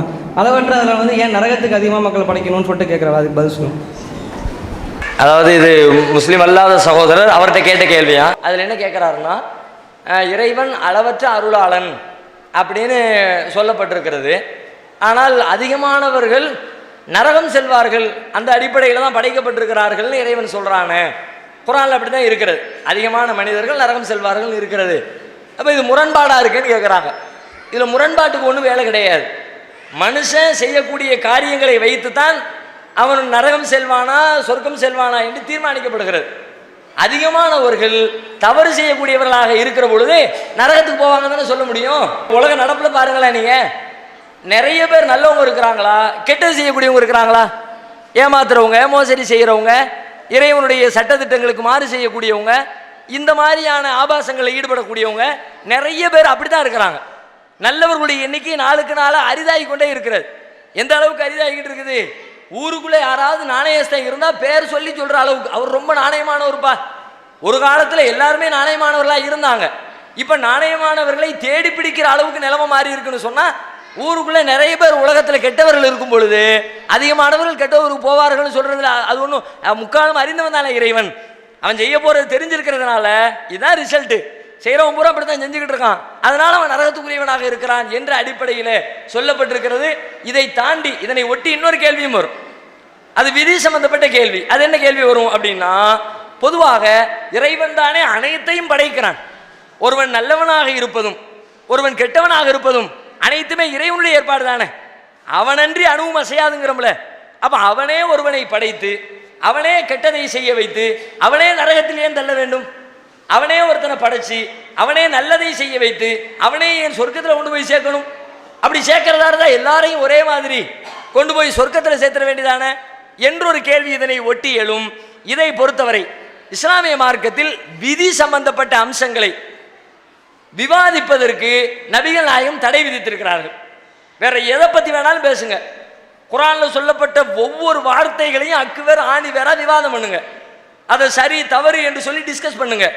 ஆனால் இறைவனுடைய ஏற்பாடு விதின்னு இருக்குதே, அதில் ஆய்வு பண்ணாதீங்க. ஏன் என்னத்தை ஆய்வு செஞ்சாலும் உங்களால் அதில் ஒரு திருப்தியான பதிலை பெற முடியாது. அங்கிட்டு இங்கிட்டு சுற்றி வந்து கடைசியில் ஆரம்பிச்ச இடத்துல நிற்பீங்க.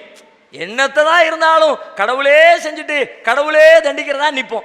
அப்போ இஸ்லாம் என்ன சொல்லுகிறது, இதில் உங்களால் தெளிவு பெற முடியாது. மறுமையில் மரணத்திற்கு பிறகு நீங்கள் எழுப்பப்படுகிற பொழுது இறைவன் உங்களுக்கு இது குறித்து விளக்குவான் என்ற நம்பிக்கையோடு நீங்கள் இருந்து விடுங்கள் என்று சொல்கிறது. எனவே அது குறித்து அதிகமாக நாம் விவாதிக்க இயலாது என்பதை தெரிந்து கொள்ள வேண்டும். இஸ்லாம் ஒரு இனிய மார்க்கம்னு இருக்குதுல்ல, இதை வந்து நீங்களே வச்சுக்கிட்டதா இல்லை பிறர் மதத்தவர் சொல்லி வச்சுக்கிட்டீங்களா? இஸ்லாம் ஒரு இனிய மார்க்கம்ங்கிற பேர் வச்சிருக்கிறீங்க, அது முஸ்லீம் அல்லாதவர்கள் சொல்லி நீங்கள் வைத்த பெயரா, உங்களுக்கு நீங்களே சுட்டி கொண்ட பெயராங்கிறாங்க. வேற யாரும் சொல்லி வைக்கல, நாமே பார்த்து வச்சதுதான். இஸ்லாத்தை பார்க்குறோம், அதை படிக்கிறோம், அதனுடைய சுவையை உணரும் பொழுது இது ஒரு இனிமையான மார்க்கம் என்பதை புரிந்து கொண்ட காரணத்தினால் எங்களுக்கு நாங்களே வைத்துக்கொண்ட பெயர் தான், யாரும் வைத்து சூட்டிய பெயர் அல்ல. ஆனாலும் இதை புரிந்து கொள்கிறார்கள். இது இனிமையானதானா இல்லையான்னு கேட்டால் அதுக்குரிய விளக்கங்கள் வழங்கப்பட்ட பிறகு இனிமையாகத்தான் இருக்கிறது என்று மக்கள் புரிந்து கொள்கிற வகையில் அந்த தலைப்பு தேர்வு செய்யப்பட்டிருக்கிறது. முஸ்லீம்க்கு கண்டிஸ்டி உண்டா?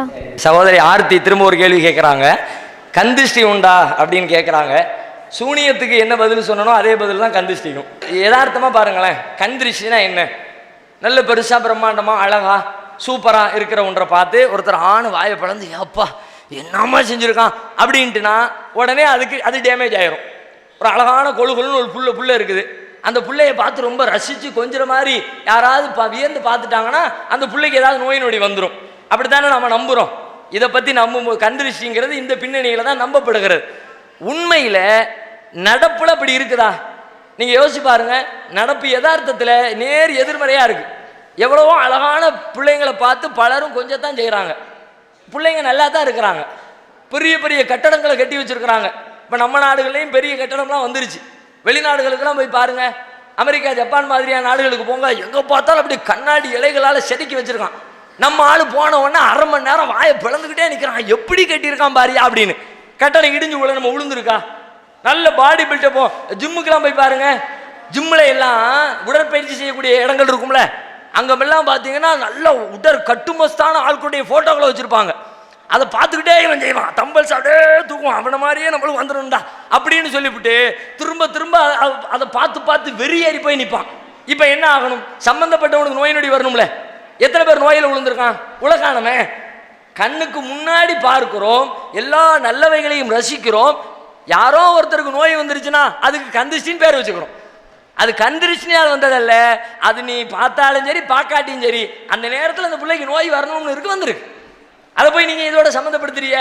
சம்மந்தப்படுத்த வேண்டிய அவசியம் கிடையாது. அப்படின்னா நீங்கள் கொண்டு வந்து காட்டுங்க. நான் ரோல்ஸ் ராய் காரை கொண்டு வந்து நிப்பாட்டுறேன், நீங்கள் ஊர் பூரா வந்து கண்ணு போடுங்க. ஒரு ஆள் 2 பேர் இல்லை, மொத்த ஊரில். ஏன்னா சில பேர் சொல்லிடலாம்ல, இவன் கண்ணு பழிக்காது அவங்க கண்ணு தான் பழிக்குன்றுவாங்க. அந்த மாதிரிலாம் இல்லாமல் மொத்த ஊரு கண்ணு உழட்டுமே. காரை எடுத்துகிட்டு போகிறானா இல்லையான்னு பார்ப்போம். நல்லா தான் கார் ஓடத்தான் செய்யுது. எனவே கண்திருஷ்டி என்பதும் அது ஒரு மூடத்தனமான நம்பிக்கை, அறிவுபூர்வமான நம்பிக்கை இல்லை. சரி, ஒரு பேச்சுக்கு அப்படி வச்சுக்கிட்டா கூட ஒரு நோய்க்கு மருந்துன்னா அதுக்கு தகுந்த மருந்து தானே கொடுக்கணும். காய்ச்சலுக்கு மருந்து கொடுத்தா காய்ச்சல் மருந்து கொடுக்கணும், பேதிக்கு மருந்து கொடுத்தா பேதி மருந்து கொடுக்கணும். ஒரு நோய்க்கு சம்மந்தம் இல்லாத இன்னொரு மருந்தை கொடுக்க முடியாது. இப்போ நீங்கள் கண்திருஷ்டின்னு ஒரு நோய் சொல்கிறீங்களே, அதுக்கு நீங்கள் கொடுக்குற மருந்து என்ன? வத்தலை தூக்கி தலை ஆன கண்ணு பூனை கண்ணு அந்த கண்ணு இந்த கண்ணு நல்ல கண்ணு நல்ல கண்ணு எல்லாம் போட்டு துப்பி நல்ல மிளகா வத்தலை கொண்டு போய் அடுப்பில் போட்டு பட பட படன்னு வெடிச்சிருச்சுன்னா எப்போ எம்மாங்கண்ணு விழுந்துருக்கு. நீங்கள் கண்ணு தலையெல்லாம் சுத்த வேண்டாம், கடையில் போய் ஒரு 1/4 கிலோ வத்தலை எடுத்துகிட்டு வந்து அடுப்பில் போடுங்க, படப்படன்னு வெடிக்கா இல்லையான்னு பாருங்க. பச்சை மிளகா போட்டால் வெடிக்காது, காஞ்ச வத்தலை போட்டால் வெடிக்கத்தான் செய்யும். வெடிக்கிற ஒரு பொருளை கொண்டு அடுப்பில் போட்டு வெடித்த பிறகு கண்ணு பட்டுருச்சுன்னா இது எப்படி அதுக்கு தீர்வாகும்? அழகான புள்ள இருக்கு, கருப்பு கடல்ல ஒரு பொட்டு, எதுக்கா? கந்திஷ்டி போட்டு. இந்த கண்ணை மைய இழுக்கும். அந்த மைய எப்படி இழுக்கும்? முகத்தை கரியாக்கும் மை. கண்ணுக்கு மைய போட்டுக்கலாம், அழகா காட்டலாமே தவிர உங்க கண் திருஷ்டிக்கு அது எப்படி மருந்து ஆகும்? இதுவும் அது எங்க ஜாயிண்ட் ஆகுது? காய்ச்சலுக்கு மாத்திரை உள்ளத்தானே போடணும். காய்ச்சல் மாத்திரையை தூக்கி இடுப்புல தொங்க விட்டா அல்லது தூக்கி தூண்ல கட்டி வச்சா சம்பந்தமே இல்லாட்டி நோய் குணமாகுமா? ஓ, அது மாதிரி தான் நீங்க செய்றீங்க. ஒரு பூசணிக்காய் கட்டி அதுக்கு ஒரு படம், ஒரு பொம்மையை போட்டு சோளக்காட்டு பொம்மை ஒன்று வீட்டுக்கு முன்னாடி தொங்க விட்டோம். ஏன்? வீட்டை பார்த்து வாயை பிளந்தாமனா வீடு போயிடும். இது எப்படி அதை தீர்க்கும், அதை சரி செய்யும்? அப்படியெல்லாம் நடக்க கிடையாது. கந்திருஷ்டிங்கிறது ஒரு மூடத்தனமான நம்பிக்கை. அதன் மேலே நம்பிக்கை வைக்காம மனுஷங்கிறவன் அறிவை கொண்டுதான் மனிதன். மனிதனுடைய சிறப்பு என்ன? மனுஷனுடைய உடல் பலத்தாளா, மனிதனுடைய அழகான குரலாளா, அல்லது அழகான தோற்றத்தாளா? எதனால் மனிதர்களாகிய நாம் சிறந்தவர்கள்? பலம்னு எடுத்துக்கிட்டா நம்மளை விட பெரிய பலம் பொருந்திய மிருகங்கள் இருக்கிறது. யானை தும்பிஸ்கையில் ஒரு அடி வாங்க முடியுமா நம்மளால? சிங்கம் பறந்துச்சுன்னா தப்பிக்க முடியுமா நம்மளால? அப்ப பலத்தால், அழகால், குரல் வளத்தால், ஆற்றலால் நம்மை விட பல மடங்கு உயர்ந்த மிருகங்கள் இருக்கிறது. அவை அனைத்தையும் விட மனிதராகிய நாம் உயர்ந்திருக்கிறோம் என்றால் என்ன காரணம்? நமக்கு மட்டும்தான் அறிவு இருக்கிறது, சிந்தித்து உணர்கிற ஆற்றல் இருக்கிறது. அந்த அறிவை அடகு வச்சு என்ன நமக்கும் நாய்க்கு என்ன வித்தியாசம்? நான் எதை செஞ்சாலும் என்னுடைய சிறப்பே அறிவு. நான் அறிவின்படி செயல்படலாட்டி அறிவை அடகு வச்சுட்டு செயல்பட நீங்க கண்டுபிடிச்சுன்னு சொன்னா அதுக்கு என்ன அறிவு சொல்லுங்க? பகுத்தறிவு லாஜிக் என்ன இருக்கு? நிரூபிச்சு காட்டுங்க. அது கொண்டு போய் ஒரு லேபில் டெஸ்ட்டில் கொடுத்து, காய்ச்சல் வந்த பிள்ளைய கொண்டு போய் டெஸ்ட்டில் கொடுத்து டெஸ்ட் ரிப்போர்ட் வரும், இன்ன கிருமி இருக்குது, இன்ன பாக்டீரியா இருக்கு, அது மாதிரி கந்திஷ்டி இருக்குன்னு லேப் டெஸ்ட்டில் வருமா? அப்படி காட்டுங்க, ஒன்றும் வராது. அப்போ அறிவுபூர்வமாக சிந்தித்தால் ஒன்றுமே இல்லை என்று தெரிகிற ஒரு விஷயத்தை ஒரு அறிவுள்ள மனிதன் நம்பலாமானா நம்பக்கூடாது. நம்புகிற காரணங்களால் கேடுகள் தான் விளைகிறது, நன்மைகள் எதுவும் இல்லை என்பதை நாம் புரிந்து கொள்ள வேண்டும். ஐயா, கடவுள்கள் யார் மேலேயும் எனக்கு நம்பிக்கை இல்லை. கடவுள் யாராக இருந்தாலும் அவங்க மேலே எனக்கு நம்பிக்கை இல்லை. மனிதனை நெறிப்படுத்த மனிதனால் உருவாக்கப்பட்டதே மதமும் கடவுளும். இது என்னோட கருத்து. ரைட்டா? நம்மளுக்கு முன்னாடி வாழ்ந்த இப்போ நம்ம எவ்வளோ நாலேஜாக இருக்கிறோமோ இதே நாலேஜ் அதிகமாக இருந்தவங்க மனிதனை நெறிப்படுத்த இப்படிலாம் இவனுக்கு அமைச்சு கொடுத்தா இப்படி தான் மனிதன் வாழ்வான்னு சொல்லிட்டு எழுதி வச்சது தான் பைபிளும் குர்ஆனும் பகவத்கீதையும். இதுதான் என்னோட கருத்து. ஷிர்க் ஒழிப்பு மாநாடு நடத்துனீங்களே, ஷிர்க்குனா மூட நம்பிக்கை தானே இல்லையா? அதையும் எடுத்துக்கொள்ளலாம், அவ்வளோதானே. இஸ்லாமிய மதத்தில் வந்து மூட நம்பிக்கை இல்லையா? கண்டிப்பாக இல்லையா? சரி, குர்ஆன் வந்து கடவுள் எழுதினாரா? குர்ஆன் கடவுளால் எழுதப்பட்டதா? இல்லை, கடவுள் சொல்லி ஒரு மனிதர் எழுதினார்னு சொல்லிட்டு ஒரு கருத்து இருக்கு. வகுப்பு சொன்னாங்க, நபிகள் நாயகம் அதை வந்து எழுதினார். சரியா? இதுக்கான சான்று எதுவும் இல்லை, இப்படி தான் நடந்திருக்கணுங்கிற ஒரு கருத்து மட்டும்தான் இருக்கு. ஏன்னா ஆதாரபூர்வமான சான்று எதுவும் இல்லை. எல்லா நூலுக்குமே இதுதான். நமக்கு முன்னால் வாழ்ந்த, நம்மை விட அறிவு அதிகமாக உள்ள ஒருவன் நம்மளை நெறிப்படுத்த, மனிதன் இப்படி தான் வாழ வேண்டும். இந்து மதத்தில் ஒருத்தவன் வந்து இந்து மதத்தில் பிறந்த ஒருத்தவன் முன்னாடியே இப்போ இந்த மதத்தை வந்து இப்படி தான் நெறிப்படுத்தி, இந்த மனிதன் இப்படி தான் இருக்கணும், இப்படி தான் சாமி கும்பிடணும், இப்படி இருந்தால் தான் இவன் தெளிவாக இருப்பான், இவனுக்கு வந்து தெளிவான விஷயத்தை தெளிவாக சொன்னால் ஏற்றுக்க மாட்டான், அதனால் மூட நம்பிக்கையை கொஞ்சம் சேர்த்து சொன்னால் அவன் ஏற்றுப்பான்னு சொல்லிட்டு தான் இவன் எல்லா வேலையும் செஞ்சுருக்கிறான். அது உண்மைதான். மஞ்சள் காமால அம்மைங்கிறது ஒரு நோய். சரியா? அம்மை நோய்க்கு மருந்து ஆன்டிபயோட்டிக் அதிகமாக, கிருமி நாசினி அதிகமாக உள்ள மஞ்சளை கரைச்சி தெளிப்பான். சுத்தமான காற்று, ஆக்சிஜன் அதிகமாக சுவாசிக்கக்கூடிய வேப்ப இலையை வந்து கட்டுவான். இதெல்லாம் வந்து அவன் வந்து இவன்கிட்ட தெளிவாக போய் சொன்னு வச்சிங்களா, அவன் ஏற்றுக்க மாட்டான். இது சாமிடா, இது வந்து மகமாயி இப்படி தான் இருந்தான்னு சொன்னால் அவன் ஏற்றுக்கிட்டான். இதே மாதிரி தான் எல்லா மதத்திலையும் சில விஷயங்களை வந்து அவங்க அப்படி தான் சொல்லியிருக்கிறாங்கிறது என்னோட கருத்து. இதுக்கு உங்களோட பதில் அது இல்லாமல் மூட நம்பிக்கை எந்த வகையில் எங்கள்கிட்ட இல்லைன்னு சொல்லிட்டு நீங்கள் சொல்லுங்கள். கேள்விக்கு பதிலுக்கு போகிறதுக்கு முன்னாடி முதல்ல அவங்களுடைய கேள்வியில் இருக்கிற ஒரு தப்பை கடைசியாக அவங்க முடிச்சிருந்தாங்கன்னா பிரச்சனை இல்லை, கடைசியாக லாஸ்ட்டில் ஒரு சின்ன தொடுப்பு ஒன்று போட்டாங்க, அதுக்குரிய பதில் சொல்லிட்டு வர்றேன். மூட நம்பிக்கை எங்கள்கிட்ட எந்த வகையில் இல்லைன்னு நீங்கள் சொல்லுங்கிறாங்க. என்ன இருக்குன்னு இருக்கிறத தானே சொல்லணும். சொல்ல வாதம்னா என்னன்னு கேட்டால், நான் தப்பு செய்யலைங்கிறதே தப்பு செய்யலைன்றது போதுமானது. அதை ஆதாரத்தோடு நிரூபினா, எந்த ஆதாரத்தோடு தப்பு செய்யலை நிரூபிக்கிறது? தப்பு செஞ்சேன்னு சொல்கிறவர் தான் நீ கத்தி எடுத்து குத்துன நான் பார்த்தேன், நீ அளவு நிர்வையில் மோசடி பண்ணு நான் பார்த்தேன், இந்த இருக்கு பாரு மூட நம்பிக்கை, அப்படி நீங்கள் காட்டுங்க. நான் சவால் விடுறேன், இஸ்லாத்தில் எந்த மூட நம்பிக்கையும் இல்லை. இஸ்லாத்தில், குர்ஆனில், நபிகளாருடைய போதனைகளில் எந்த மூட நம்பிக்கையும் இல்லை, அனைத்துமே அறிவுபூர்வமாக இருக்கிறது என்பது என்னுடைய சவால். என் பதிலுக்கு பிறகு நீங்கள் பதில் இருந்தால், நீங்கள் மூட நம்பிக்கை இருந்தால் சொல்லுங்கள், நான் அதுக்கு ஆன்சர் பண்ணுறேன். சரி, அடுத்து என்ன கேட்குறாருன்னா, எந்த கடவுளும் கிடையாது, கடவுளுங்கிறதே பொய், மதம் என்பதே பொய், மனிதர்களால் உருவாக்கப்பட்டதுதான் மதம், மனுஷனை நெறிப்படுத்துறதுக்கு வெறுமனை சொன்னால் ஏற்றுக்க மாட்டான், அதனால தான் சாமி பேரால் சொன்னாங்க. அந்த வாதமே முதல்ல பொய். வெறுமனை சொன்னால் ஏற்றுக்க மாட்டான்னு ஒரு அம்மை உதாரணம் சொன்னீங்கல்ல, அந்த காலத்தில் வேப்பிலையை கட்டுனாங்களே, அப்போ மருந்தே கிடையாது. மருந்து இல்லாத காலத்தில் ஒரு காரியத்தை சொல்லியிருக்கிறாங்க. மருந்து வந்த பிறகு மருந்து ஏற்றுக்கிட்டானே இல்லையா? மருந்து இல்லாத காலத்தில் வேப்பிலையை ஏற்றுக்கிட்ட மனுஷன், மருந்து இல்லாத காலத்தில் மருந்தை கொண்டு வந்து கொடுத்து, இந்தா பாரு அம்மா நோய் வந்திருக்கா, மாத்திரையை போட்டியா, 4 நாளில் குணமாயிடுச்சா, இதையும் ஏற்றுக்கிட்டானே. இதை ஏற்றுக்கொண்டிருக்கிற இந்த காலத்தில் தானே இந்து மதமும் இருக்கிறது. எந்த இந்து மதத்தில் அம்மை நோய் வந்து அந்த இந்து மதத்தில் அதற்கு சாமியை சொல்லி பயங்காட்டி வேப்ப இலையை போட்டாங்களோ, அதே இந்து மதம் இன்றைக்கும் இருக்கிறது, அதே இந்துக்கள் இன்றைக்கும் இருக்கிறார்கள், அதே இந்து மதத்தை கடைபிடிக்கவும் செய்கிறார்கள். மாத்திரையை போட்டு விழுங்கிட்டு ஹாயா நடந்து போய்கிட்டு தான் இருக்கிறாங்க. எனவே அந்த வாதம் தவறானது. பொதுவான கேள்விக்கு வர்றேன். என்ன கேள்வி? எல்லாம் பொய், மனுஷன் தான் உருவாக்கிக்கிட்டான். இது நீங்கள் பகவத்கீதைக்கு சொன்னால் அதை நான் மறுக்க மாட்டேன், பைபிளுக்கு சொன்னால் அதை நான் மறுக்க மாட்டேன், குர்ஆனுக்கு சொன்னால் அதை நான் தெளிவாக மறுப்பேன்.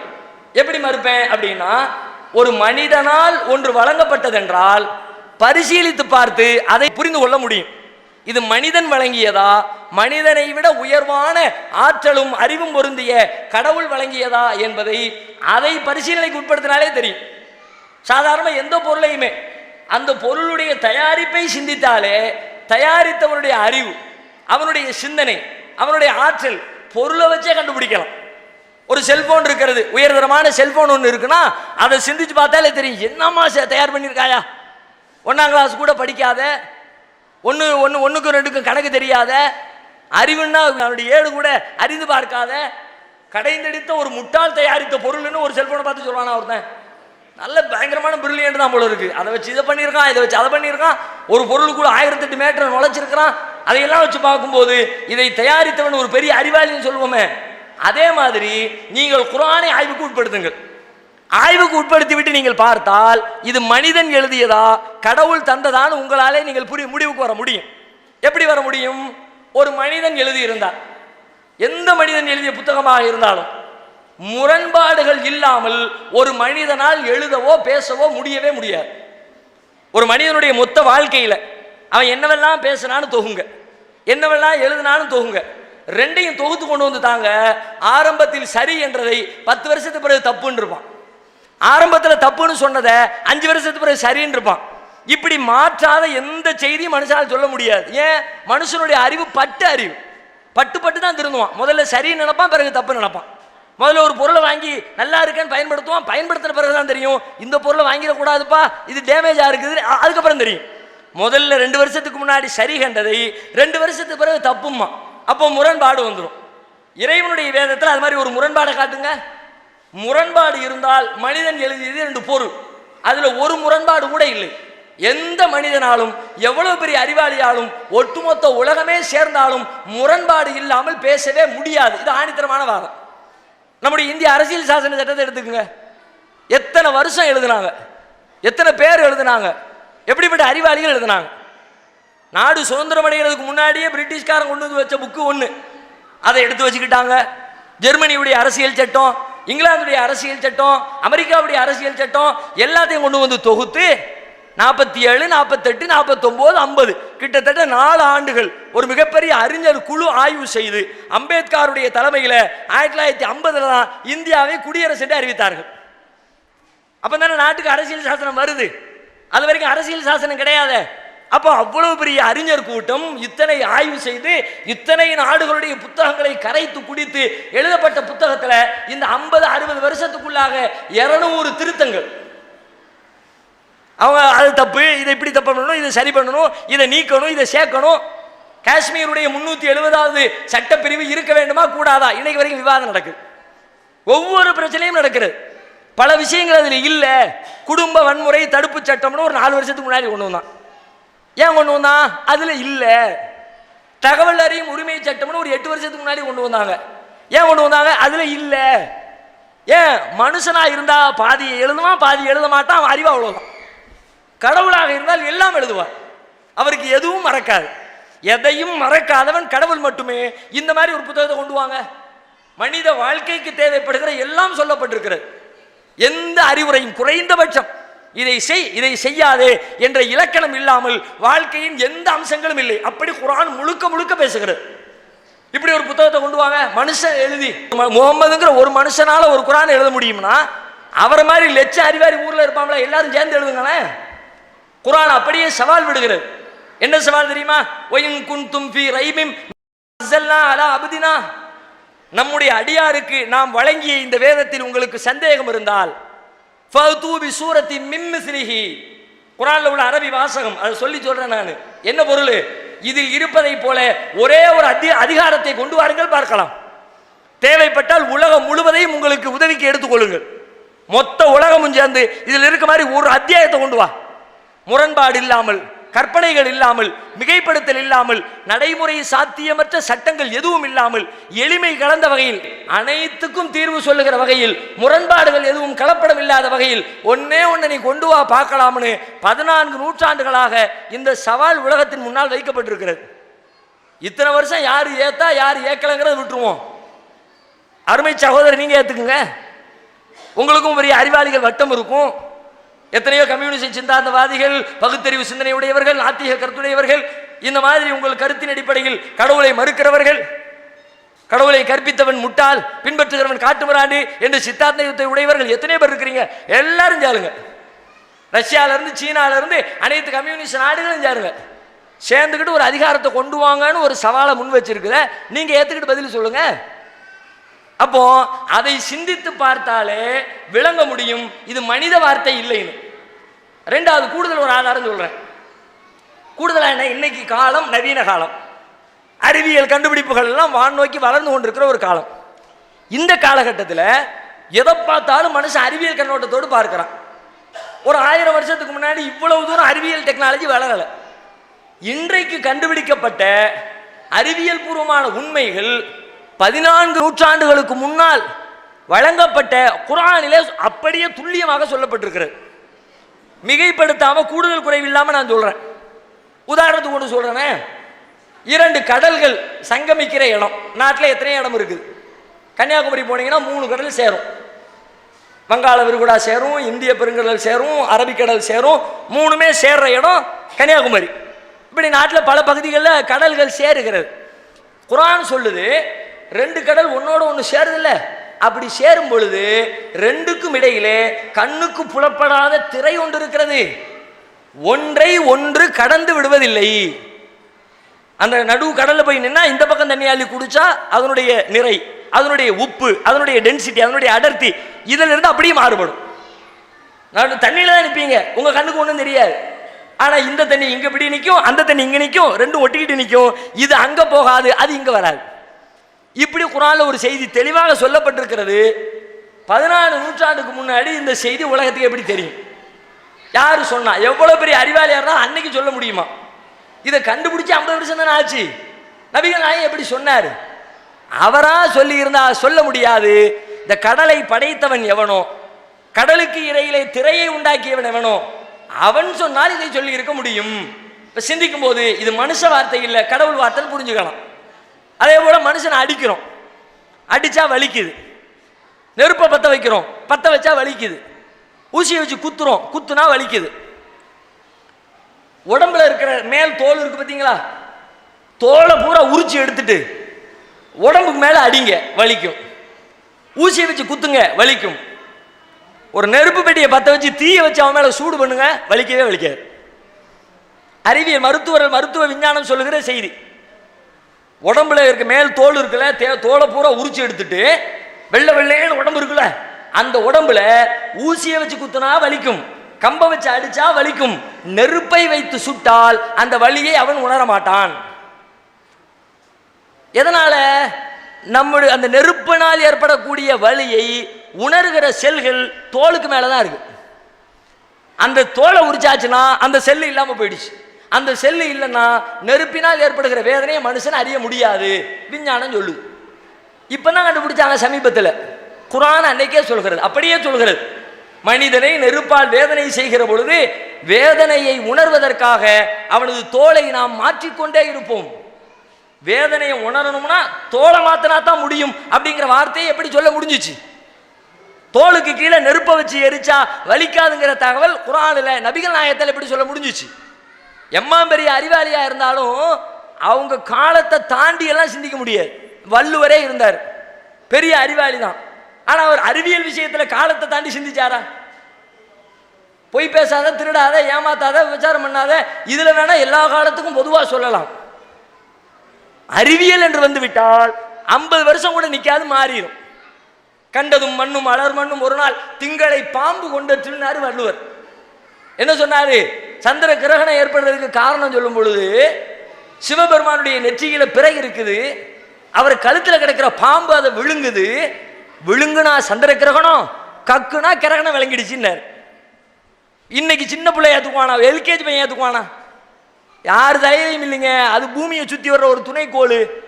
சூரியனும் பூமியும் சந்திரனும் ஒரே நேர்கோட்டில் வரும்போது கிரகணம் ஏற்படுது.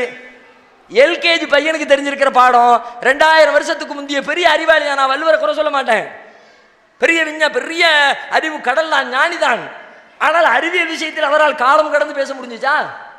முடியலையா? முடியாது, யாராலும் முடியாது. ஆனால் குர்ஆன் பேசுகிறது. எப்படி முடிந்தது? அப்போ உலகத்தில் முகமது நபி மட்டும்தான் மனுஷ பிறவி, வித்தியாச பிறவி, வேற யாரும் வர மாதிரி கிடையாதுன்னு சொல்ல வரீங்களா? கிடையவே கிடையாது. அது இறைவன் தந்தது என்பதற்கு இப்படி ஏராளமான சான்றுகள் இருக்கிறது. அதை வைத்து பார்க்கிற பொழுது இஸ்லாம் வழங்கி இருக்கிற குர்ஆன் என்ற வேதம் அது இறைவனால் வழங்கப்பட்ட வேதம் தானே தவிர மனிதர்களாக உருவாக்கி கொண்ட வேதம் அல்ல என்பதை அதை வைத்தே நாம தெரிந்து கொள்ள முடியும். அல்லாஹ்